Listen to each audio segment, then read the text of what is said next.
Vamos a ubicarnos entonces en el libro de Levítico, en el capítulo 1. Bienvenidos sean todos. Hoy vamos a dar inicio a este libro.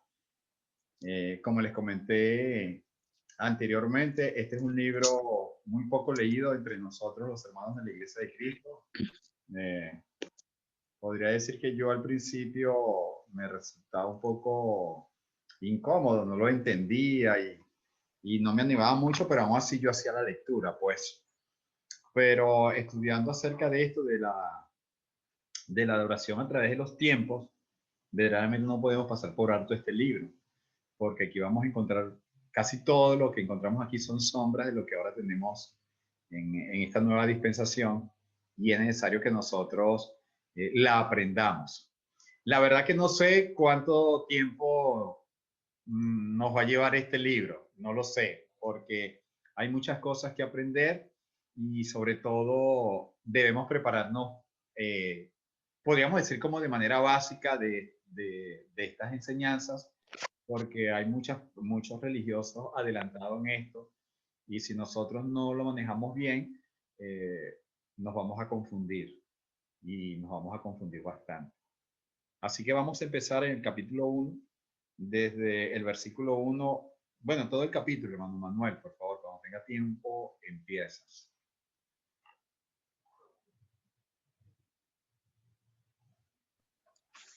Llamó Jehová a Moisés y habló con él desde el tabernáculo de reunión, diciendo: Habla a los hijos de Israel y diles: Cuando alguno de entre vosotros ofrece ofrenda a Jehová de ganado vacuno u ovejuno, haréis vuestra ofrenda.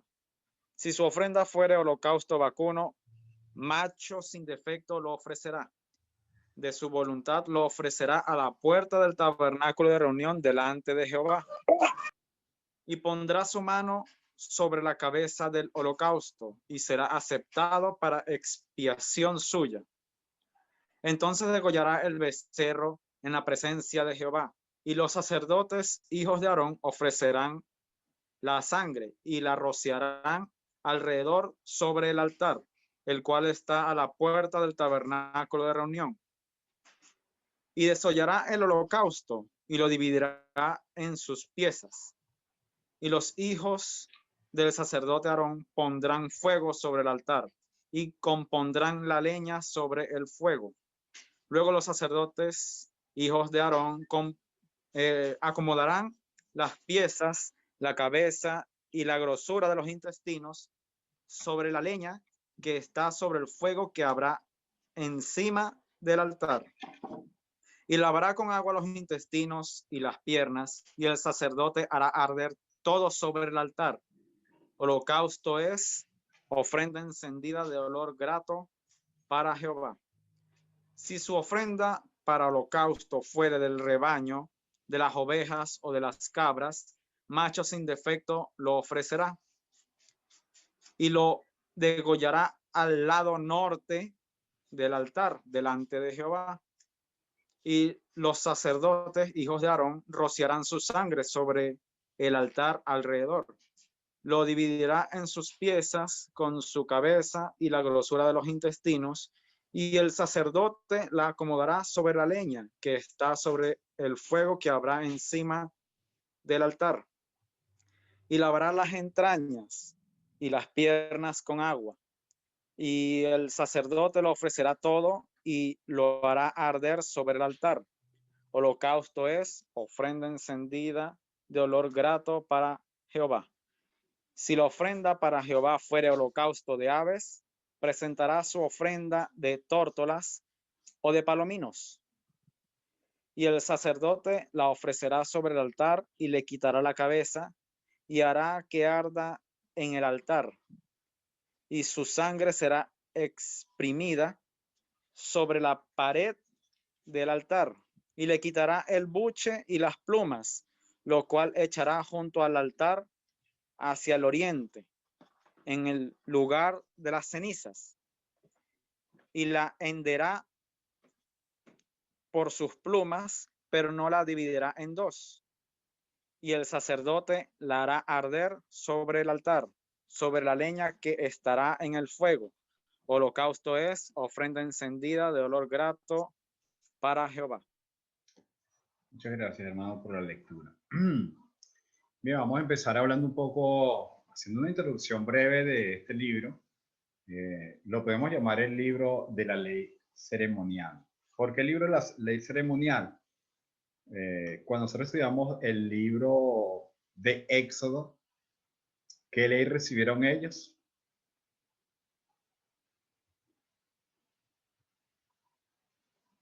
En Éxodo.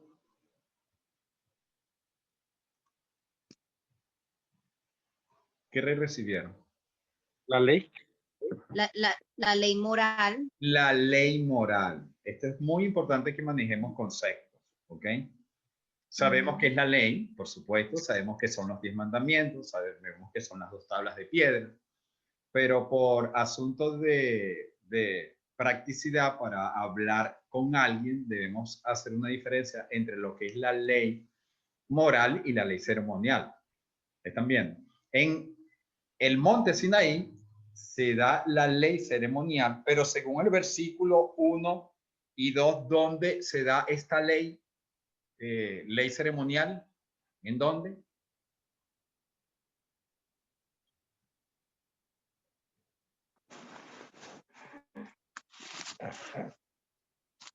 El versículo 1 lo dice. ¿En el monte Sinaí?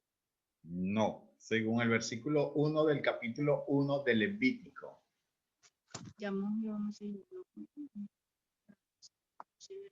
Desde el tabernáculo. Desde la tienda de reunión, desde el tabernáculo. ¿Están viendo las dos diferencias? La ley moral la recibe el pueblo, ¿en dónde? En el Sinaí. En el monte Sinaí. Ahora, la ley ceremonial la va a recibir en el tabernáculo. En el tabernáculo, aunque en ese momento el tabernáculo está allí enfrente del monte Sinaí, pero la va a recibir ahí ya en el tabernáculo. ¿En dónde dejamos la lectura de Éxodo? Recuerden, hay como una secuencia de eventos. ¿Dónde dejamos dónde termina el último capítulo de Éxodo?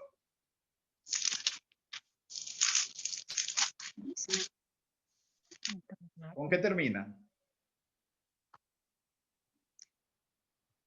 La nube sobre el tabernáculo. Pues termina cuando el pueblo erige, o Moisés erige el tabernáculo. Ya se erige el tabernáculo y espiritualmente hablando, Yahvé sale del monte Sinaí, donde estuvo por un tiempo, y se va a introducir en el tabernáculo, y allí en el tabernáculo está la presencia de Yahvé, y allí, según lo que se le enseñó a Moisés en Éxodo capítulo 25 en adelante, se le enseñó que él iba a recibir las instrucciones dentro del tabernáculo. ¿En qué parte? En el lugar santísimo, donde estaba el arca de la alianza, porque él se iba a manifestar a Moisés entre los dos querubines. De manera que estamos viendo acá.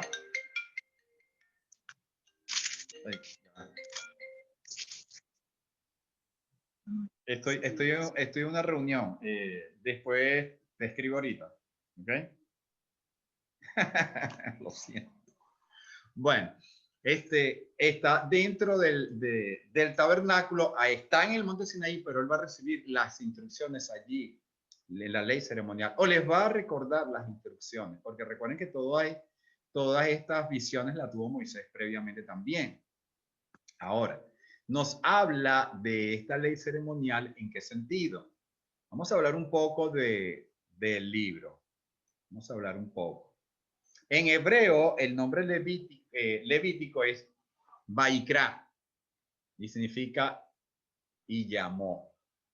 Los hebreos tenían la costumbre, al menos en todos los libros, empezar o darle el significado del libro de acuerdo a las primeras palabras. Dice Levítico, y llamó Yahvé a Moisés, o llamando, significa y llamó, Vaikra. El nombre Levítico es un nombre griego que significa perteneciente a Leví o a la tribu de Leví. ¿Qué es entonces el libro de Levítico o Vaikra?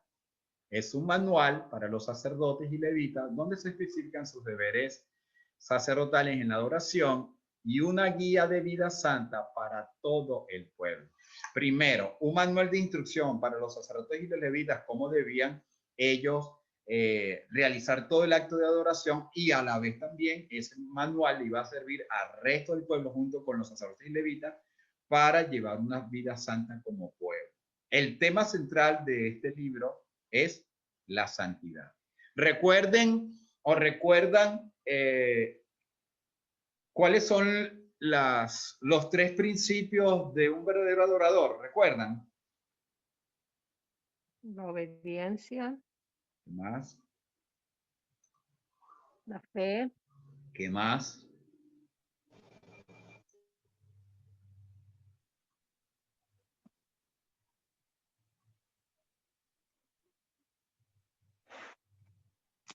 Celebrar fiestas.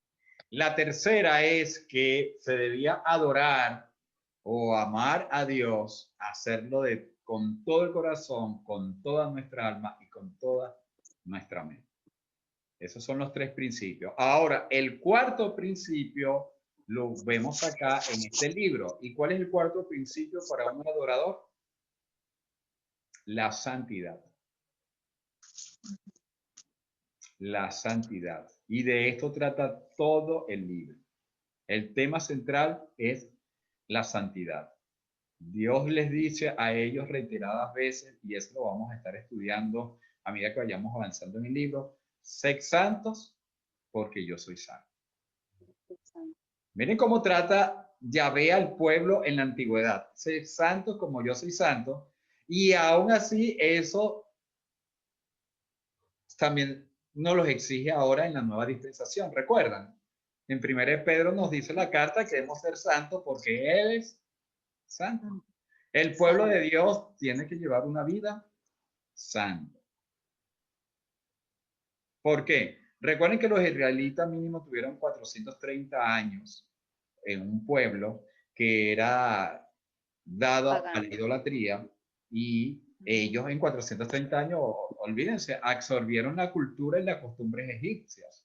Y muchos de ellos, como ya hemos estudiado en el libro de los Hechos y como leímos en Miqueas, ellos durante todo el tiempo de la peregrinación, ellos lo que llevaban en su corazón era la idolatría.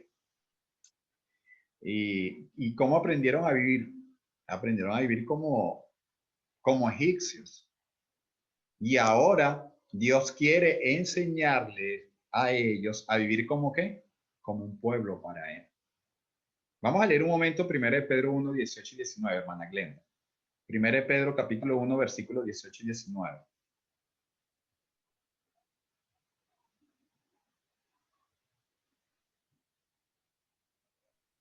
Primera de Pedro 18.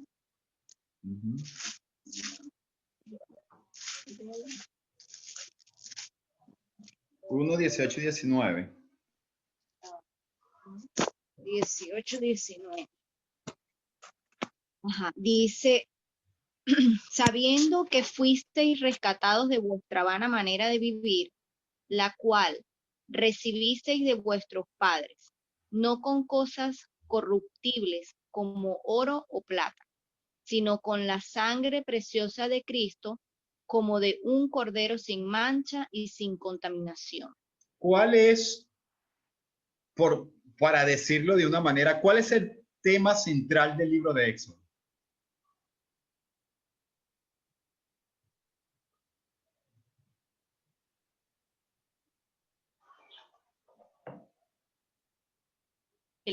Bueno, lo que pasa, bueno, primero la libertad de un pueblo esclavo, de un ¿Cómo se pueblo que llama estaba en esclavitud. ¿Y cómo se llama en teología ese término de ser libre? ¿Qué hizo Dios para, cuál es el término? Porque lo estudiamos. redención. Redención. La redención. El tema central del Éxodo es la redención. Y el tema central del Levítico, ¿cuál es? La santificación. Ahora, miren cómo se ve eso reflejado para nosotros en el nuevo pacto. Nos dice 1 Pedro 1:18 que fuimos ¿qué? Rescatados de vuestra vana manera de vivir. ¿Quién llevó a efecto esa redención? Nuestro Señor Jesucristo. ¿Cierto? Sí. Ese es el tema que está tratando el apóstol Pedro. Pero vamos allí un momento a Pedro. Vamos a ver si lo conseguimos. Y leamos el versículo 16, hermana Glenda, del mismo capítulo. Porque escrito está, sed santos porque yo soy santo. ¿Ven cómo se relacionan las dos cosas? El pueblo de Dios en el antiguo pacto tenía que ser redimido, tenía que ser salvado, tenía que ser rescatado, tenía que ser liberado de la esclavitud de Egipto, pero ellos tenían que dejar su vana manera de vivir. Ahora, lee 1 Pedro el versículo, me fui allí, disculpa, los 3 primeros versículos antes del 16. Desde el Por 13. tanto, desde el 13. Por tanto, ceñid los lomos de vuestro entendimiento, sed sobrios y esperad por completo en la gracia que se os traerá cuando Jesucristo sea manifestado. Como hijos obedientes, no os conforméis a los deseos que antes teníais estando en vuestra ignorancia, sino como aquel que os llamó es santo. Sed también vosotros santos en toda vuestra manera de vivir. Aquí lo vemos. Así como el pueblo de Dios en este momento tiene que quitar de su vida ¿qué? Todo lo aprendido por nuestros padres, familiares, amigos, por el mundo, y que estamos llevando una vida en pecado, ahora estamos aprendiendo a ser santos. Esto es lo que tenía que aprender el pueblo de Israel. Y por eso Levítico les va a enseñar, Dios les va a enseñar a ellos cómo acercarse a él, porque Dios es santo, pero ellos venían de una vida de idolatría y de pecado y no podían acercarse a Dios de una manera liberal, tranquila, como que, fuimos rescatados, qué chévere. Por eso Pablo, el apóstol, siempre le está hablando a los romanos y dice, ¿qué pues diremos? Pecaremos porque no estamos bajo la ley, sino bajo la gracia, en ninguna manera. ¿Recuerdan eso? Porque habían hermanos que enseñaban que, bueno, que ya como estamos bajo la gracia, pequemos. No, la Biblia nos manda a que como redimidos debemos llevar una vida santa. Levítico presenta esta enseñanza. Ellos habían absorbido la costumbre y la cultura egipcia y ellos tenían que sacar, o mejor dicho, para decirlo como leí un comentario y lo quiero traer acá. El Dios Todopoderoso saca a Israel de Egipto, ¿verdad? Ahora el Señor está sacando a Egipto del corazón del pueblo por medio de la santidad. ¿Entienden el punto? Sí. Dios nos sacó del mundo y nos trasladó a su reino. Y ahora nosotros tenemos que sacar de nuestro corazón el mundo que tenemos. Sí. Por eso es importante esta lectura de Levítico como ley ceremonial. Toda esa ceremonia estaba enmarcada dentro de lo que ellos tenían que hacer para acercarse a un Dios santo. Ahora ya podemos más o menos apreciar lo que nos está presentando el libro. Levítico capítulo 1 nos habla de los holocaustos. Según la lectura que ya tuvimos, los holocaustos en sí significa, la palabra en sí significa todo quemado. Todo quemado. De holo, todo holocausto quemado. Todo quemado. Pero en hebreo, este tipo de sacrificio o de ofrenda se llama olá, que significa levantar o lo que asciende. Recuerden la figura del altar en un lugar alto, como aparece aquí en la imagen que tenemos. Aquí ellos hacían el holocausto y ese humo ascendía para ellos espiritualmente a la presencia de Yahvé. El holocausto es todo quemado que asciende a la presencia de Yahvé como una demostración de olor fragante. Era el sacrificio por excelencia en el antiguo pacto. Es el único sacrificio que se consume completamente sobre el altar, sin la piel. Es el único. Los demás sacrificios no se consumían completamente en el altar. Por eso es que se llama holocausto. Por eso es que se llama holocausto. Cuando nosotros leemos historia así de la Segunda Guerra Mundial, hoy hemos oído hablar del holocausto, ¿verdad? Y nosotros tenemos la idea, ¿por qué el holocausto? Porque los nazis, cuando metían a estas personas en esos campos de concentración, los metían, primero los envenenaban, los mataban con gas venenoso y luego eran completamente calcinados. Quedaban como si nada. Por eso se llama holocausto, ceniza. Eran quemados completamente. Y esto es el trasfondo de la palabra en los tiempos de nuestro Señor, lo que era el holocausto. Yo tenía que entender que cuando ese animal se colocaba ahí sobre el altar de bronce, todo ese animal tenía que ser completamente convertido en ceniza. ¿Qué significaba este holocausto? Era una ofrenda de consagración. No era una ofrenda para recibir perdón de los pecados, nada de eso, sino que era una ofrenda de consagración. El oferente lo ofrecía como para consagrarse al Señor. La víctima podía ser macho de las manadas, de las ovejas, de las cabras, o bien una tórtola o un palomino. Y las víctimas dependían de la capacidad económica del oferente o el precio que tuviera la ofrenda. De acuerdo a la capacidad económica, las personas lo ofrecían. El holocausto, cuando se ofrecía, se iba a ofrecer, si alguien llevaba un buey, estaba demostrando que tenía dinero. Una oveja, más o menos, una cabra, bueno, ahí. Pero el que llevaba con una torta y palomino estaba pobre. ¿Qué les hace recordar a ustedes eso en las enseñanzas del Evangelio? A Cristo cuando lo llevaron al templo. ¿Qué ofrecieron José y Miriam? Tórtolas, ¿no? Torta. Paloma. Lo cual nos dice que Eran Jesús nació en un ambiente pobre. Sus padres fueron pobres. Y nos dice las escrituras en la segunda carta de Corintios que Él se hizo pobre para que nosotros fuésemos enriquecidos.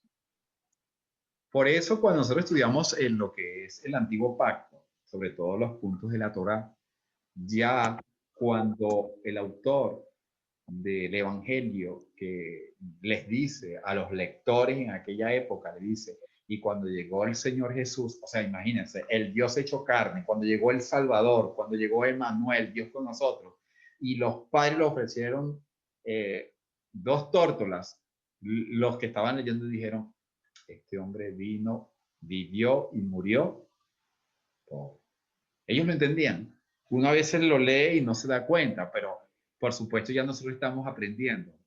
Por eso es muy importante leer estas cosas para apreciar la belleza del sacrificio de nuestro Señor Jesucristo. Siendo rico. Bueno, imagínense. El dueño de todo, ¿verdad? Que nos hizo a nosotros. Se hizo pobre para enriquecernos. Él se consagró. Así es, hermanos. Así es. Cuando entendemos eso, no es necesario explicar. ¿Y por qué 2 tórtolas? Ya lo entendemos. Ok, los actos relacionados directamente con el altar estaban reservados exclusivamente para los sacerdotes. Lo que tenía que ver con el altar. En este caso, vamos a explicar un poco acerca de esto. Cuando hablamos del altar, déjenme por ver si Recuerden, esto es el altar. Ya ustedes lo saben, pero es bueno Ujú. recordar. Este es el altar. Esto era exclusividad de los sacerdotes. Y el oferente, este es la persona que venía a ofrecer el holocausto, en este caso con su oveja. El oferente tenía una parte en el acto del holocausto. En este caso, cuando había muchos holocaustos, como sucedió en 2 Crónicas 29-34, cuando están por allí, los levitas ayudaban a desollar los sacrificios, porque no eran suficientes los sacerdotes que estaban en ese momento. Pero cuando no había tanta cantidad, solamente era un trabajo de los sacerdotes. Entonces, el oferente, que venía siendo este que está aquí, el que lo ofrece, lo traería a la puerta del tabernáculo para que fuera grato ante Yahvé. Él tenía que poner sus manos sobre la cabeza de la víctima. Y ya estamos viendo acá por primera vez. Recuerden que en la época patriarcal no se nos dan especificaciones detalladas de cómo debía ofrecerse los holocaustos, los sacrificios. ¿Por qué? Porque Dios ha rescatado un pueblo y ahora les va a empezar a enseñar a ellos normas, las normas exactas de cómo el Todopoderoso quería que ellos lo adoraran. No podían adorarlo o no podían ofrecerlo como ellos quisieran, sino que el Señor les está dando a ellos las directrices detalladas. El oferente colocaba sus manos sobre la cabeza de la víctima. En este caso, la víctima era, y recuerden que las víctimas, se me había olvidado decirles a ustedes esto, las víctimas no eran de animales salvajes, no, eran de este tipo de víctimas, animales, como se dice, mansos, pero que eran, con excepción de las tórtolas o los palominos, que tenían que comprarlas, los animales que ellos ofrecían eran animales de su propia casa, que de alguna u otra manera ellos podrían tener cierto afecto por el animal. Entonces, cuando ellos colocaban la mano sobre el animal, ellos estaban, el acto en teología es que ellos se estaban identificando con el animal. El animal iba a morir en lugar de ellos. Este era un acto que verdaderamente tenía cierto sentimiento, pues, porque unos animalitos tan dóciles, ¿verdad? Y que tenía que morir en lugar mío porque yo quería consagrarme al Señor y ofrecerme y decirle, aquí estoy yo para dedicarme a ti o para consagrarme a ti, pero el Señor, ¿cómo te vas a consagrar a mí si eres un pecador? Bueno, había una víctima que iba a morir en lugar de él. Entonces, en este caso colocaba las manos sobre los animales, con excepción de las tórtolas o las aves que eran muertas por el sacerdote. Como lo leímos, recuerda, estamos dando un resumen de lo leído ahorita. Los hijos de Aarón llevarían la sangre y la derramarían alrededor del altar que está en la entrada del tabernáculo de reunión y desollaran el holocausto y lo descuartizarían. Por eso vemos que no era el desollar, el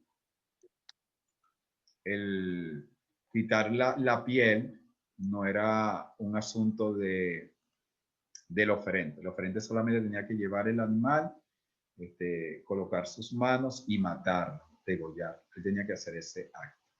El sacerdote se encargaba de los demás. Sigamos. No, digamos hasta aquí. Perfecto. No, esto no lo hemos leído.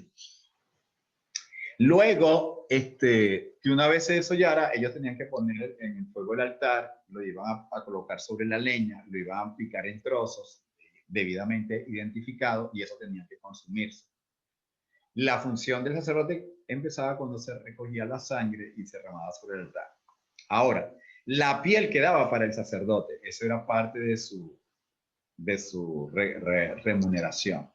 Solamente en el holocausto. Estoy adelantándome a estos actos porque ustedes se van a encontrar que en otros sacrificios la piel no le quedaba al sacerdote, como en el caso de la víctima del sacrificio por el pecado, según Levítico 4:11, y en el sacrificio por la consagración de los sacerdotes, según Levítico 8:17, capítulo 9, versículo 11, y el rito de la vaca alazana o la vaca roja. Alazana es roja, según número 9:5. Pero vayamos ahorita a Levítico capítulo 1, porque hay algo que no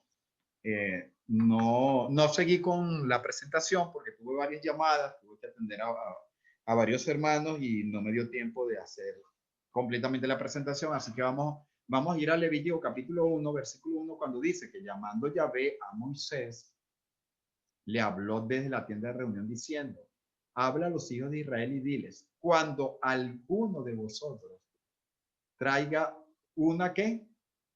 Ofrenda. Aquí, la palabra ofrenda.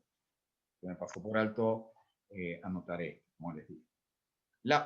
Lo que está manifestando acá, desde el capítulo 1 hasta los siguientes capítulos, luego les digo hasta dónde, bueno, hasta el capítulo 6 puede ser 7, todo es ofrenda. En este caso, o en su mayoría eran ofrenda, en este caso era algo voluntario.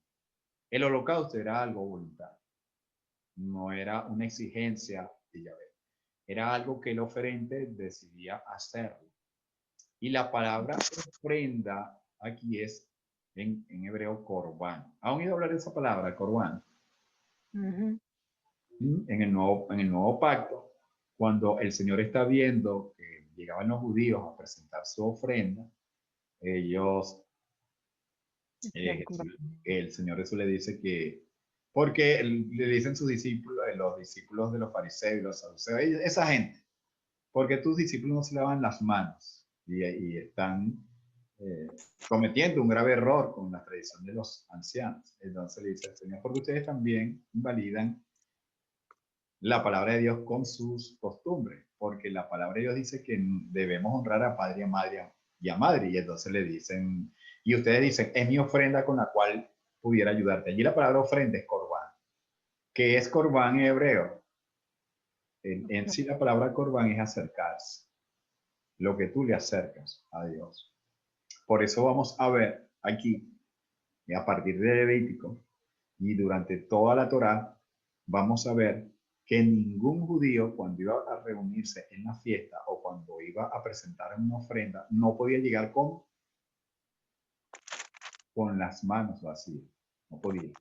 Ante Yahvé, ellos no podían llegar con las manos vacías. Ellos tenían que dar un corbán. Ellos tenían que acercarse con algo. No nos podemos acercar a Dios con las manos vacías. ¿Sabían eso? ¿Cómo lo traducimos entonces aquí? Bueno, y que lo que nosotros debemos darle al Señor, primeramente, como lo estamos viendo aquí, nuestra obediencia y santificación todos los días. Eso es lo que debemos ofrecerle a Él. Perfecto. Vamos a resumirlo para que vean cómo lo podemos llevar a un nivel más alto. Romanos capítulo 12.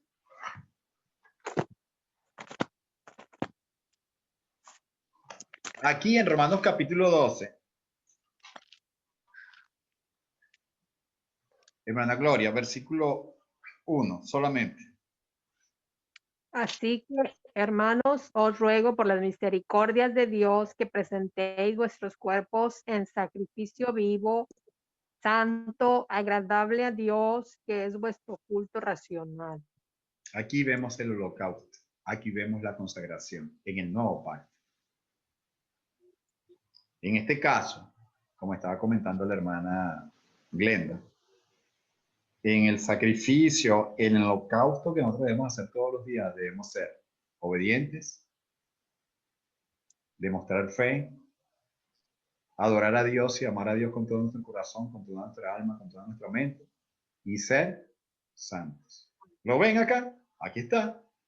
Sí, sí. Aquí está. Hermanos, por la misericordia de Dios, quiero que ustedes presenten ¿qué? Sus cuerpos. ¿Qué presentaban los judíos? Víctima. ¿Cómo se llama? El cordero o el animal, pues, el Sí, animal que iba a ser ofrendado. la víctima. Ellos la presentaban sobre el altar. Ahora, ¿qué podemos poner nosotros ahora sobre el altar? ¿Quién es la víctima? Nuestro cuerpo, Nosotros. nosotros mismos. Ahora, Ujú. cuando esa víctima, estoy haciendo preguntas para que desarrollemos mejor el tema. Cuando esas víctimas eran puestas sobre el altar y que tenían que ser quemadas, ¿Se movían esas víctimas cuando eran colocadas en el altar? No, porque ya habían sido degolladas, ¿no? Antes de estar encima del altar. Habían sido degolladas, su sangre había sido derramada y ya habían sido descuartizados. Ahora, ¿qué nos dice Romanos 12?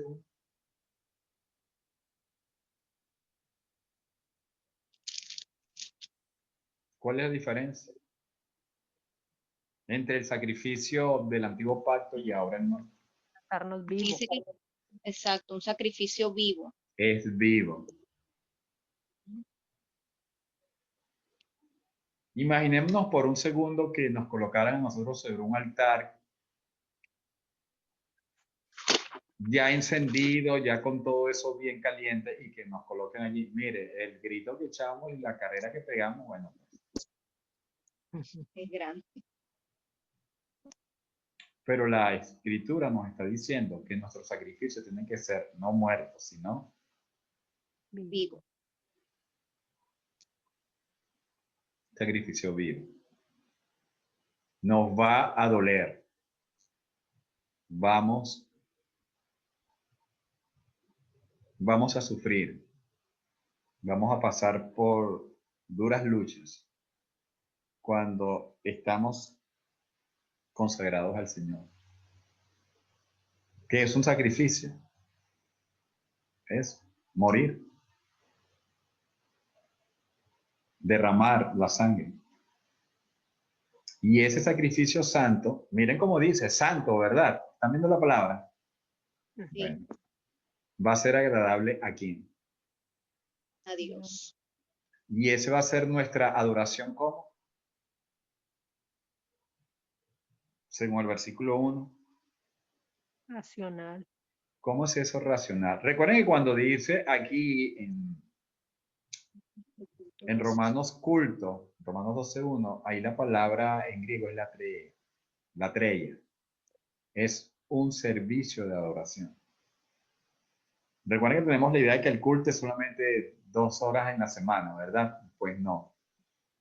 Aquí estamos viendo que la adoración tiene que ser racional. ¿Cómo racional? Bueno, aquí tiene que ser, o sea, de cuerpo entero dedicado al Señor completamente, diariamente, Pero tiene que ser también un conocimiento racional. un conocimiento, exacto. Tenemos que saber cómo adorar al Señor y debemos adorarlo como Él dice.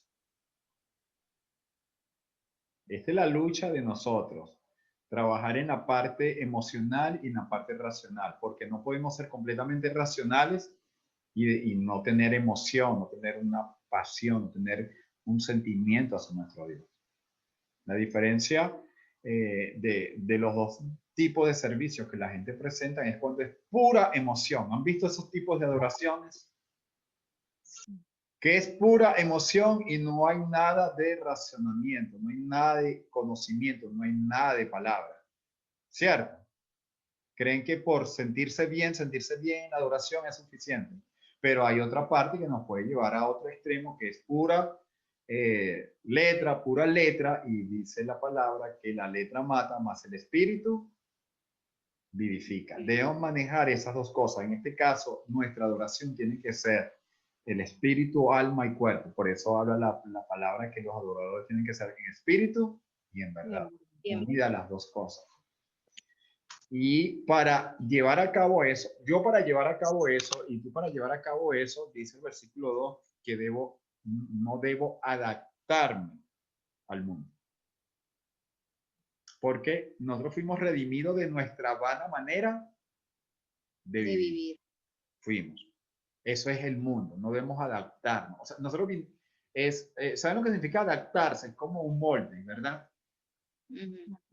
Acoplarse. Exacto. Vamos a suponer, de repente, yo cuando llegué a Cristo, llegué así, medio oído, llegué con un molde así, ¿verdad? Entonces en Cristo, Él por medio de su palabra me va enderezando, ¿verdad? Todos. Pero el mundo quiere amoldarme de esta manera o de aquella manera, mientras que en Cristo tenemos una manera correcta. Y dice la Escritura que no debo adaptarme al mundo, sino ser transformado por la renovación de ¿dónde? Están viendo la mente, ese es el culto irracional. Debe haber conocimiento de la palabra para estar seguro que verdaderamente yo estoy adorando correctamente. No solamente correcto en base a lo que la Biblia me dice, sino que yo también lo haga de corazón. ¿Sí entienden el punto? Los judíos perdieron el norte porque todos ellos lo hacían externamente como estaba establecido en la palabra. Pero ¿qué dijo Isaías? ¿Qué dijo Miqueas? Hastiado estoy de los sacrificios, no me presenten más eso. Lo estaban ofreciendo en la mayoría de las veces correctamente, pero la esencia de su vida de fe, de obediencia y de congregación estaba distanciada. Estaba distanciada. En este caso tenemos que manejar ambas.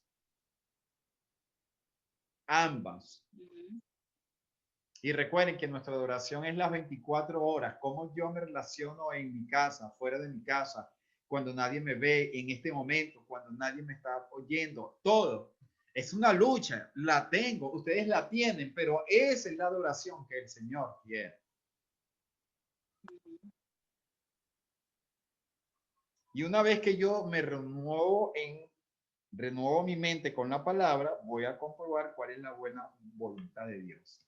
Agradable y perfecta. Hermanos, no hemos terminado aún este punto del capítulo 1. Para ver. Sí, vamos a terminarlo el próximo miércoles y también vamos a seguir abarcando el capítulo 2 porque vamos, como se nos van a presentar enseñanzas de holocausto en Levítico y también en Número, quiero ya tomar todos los puntos para que ustedes tengan la idea de que es un holocausto, porque nos vamos a encontrar más adelante con eso. Pero por supuesto, con lo que hemos estudiado en Éxodo lo vamos a comprender mucho mejor. Ok, cuéntenme.